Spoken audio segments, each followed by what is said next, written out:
Okay, so in Group A, the Netherlands were playing Ecuador this evening. Very interesting game. The Netherlands, the first 20 minutes, were the better side. They scored very, very quickly, possibly too quickly. Cody Gakpo has had a fantastic tournament so far, and he scored yet another fantastic goal on 6 minutes.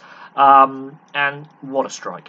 Uh, Very few goalkeepers would be able to save that. It's a fantastic, powerful shot, and that's after just 6 minutes. Now, the first 20 minutes, yeah, I would say the Dutch were the better side, but slowly but surely Ecuador imposed their passing game and their physicality and their combinations and their tactics and their style on the game. And as the first half wore on, the momentum was actually with Ecuador. I think Ecuador were actually the better side on the day and should have possibly won. But the Dutch, it's 1-0 at half time. They have the lead, so they can sit back a little bit, but they end up sitting back too much and becoming a bit more negative in their play. Ecuador were dictating the tempo in the second half. Now, the second half starts very early on. Pervis Estepanian has a goal disallowed, and I've seen these given and I've seen these disallowed. Now, was his teammate interfering with play, even though he doesn't touch the ball? It's a difficult one.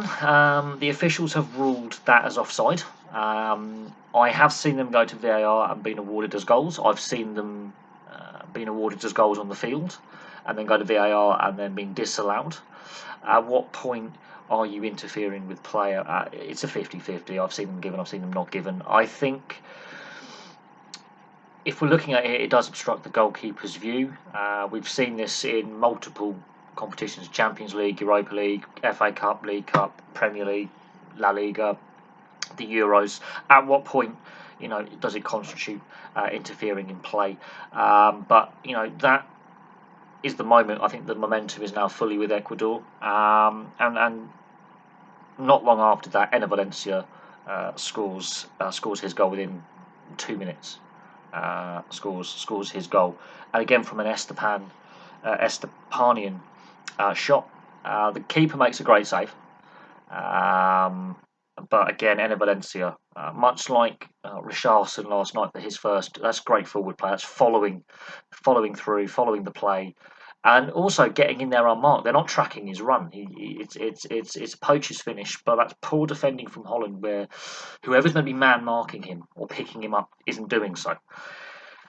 It's 1-1, and as the game wore on, Ecuador looked more threatening in possession. They looked more likely to get a second and a winner. The Dutch were becoming more negative and having less opportunities at the other end. The possession stats started to swing, the momentum started to swing, the 50-50 challenges. Ecuador looked more aggressive and looked like they had more energy. And then Enner Valencia, towards the end of the game, goes off injured for a second time this tournament with the same knee that the Qataris injured in the opening night.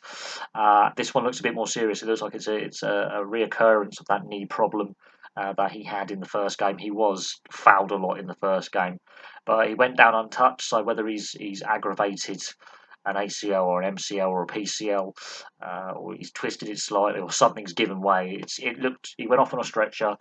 Again, bag of ice on the knee. He is at the moment the top scorer in the tournament. Much like Neymar, some key players are missing games now because of injury. We knew some players were carrying injuries going into the tournament because of the time of year it's taking place, and it's a bit frustrating when some of the better players, and Enner Valencia, he's scoring it better than a goal a game in World Cup football. And it's a shame that he's had to go off injured twice in 2 games. Hopefully, fingers crossed, we see him in the final group game, because I think when he's not on the field, Ecuador lose something. He's their captain, he's their talisman, he's their leader. And I think when Rodriguez came on, I think the young forward, who's only recently made his debut, he had pace and speed, but he's raw and therefore not a veteran player in the sense that, yes, he's got that pace, he's obviously got the energy and the physicality, but it's that finishing touch or that guile that you learn. So I think that if Enner Valencia is injured, that is a problem for Ecuador that could scupper their chances to progress far in the tournament. The Dutch, much like against Senegal, they blew hot and cold. I think they did grab the lead possibly too early. And then they just lost that intensity and lost that energy. But maybe Van Gaal is playing it a little bit safe in the group stages.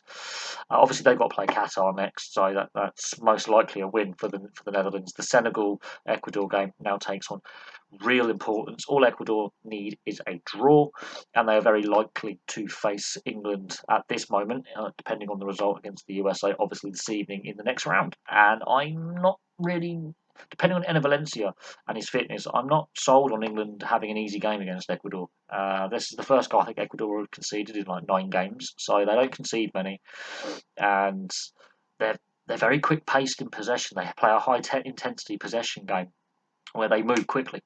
And they keep creating chances and opportunities. They have pace, they have physicality, and they're very quick down the flank. So this could be a very, very interesting second round. Should Ecuador make it, obviously they've got to play Senegal, and Senegal obviously winning today against Qatar. That's boosted their morale somewhat after a disappointing opening night against the Dutch. Anyway, thank you very much for watching. Please place your thoughts in the comment section below, and I'll have some more video content for you very, very soon.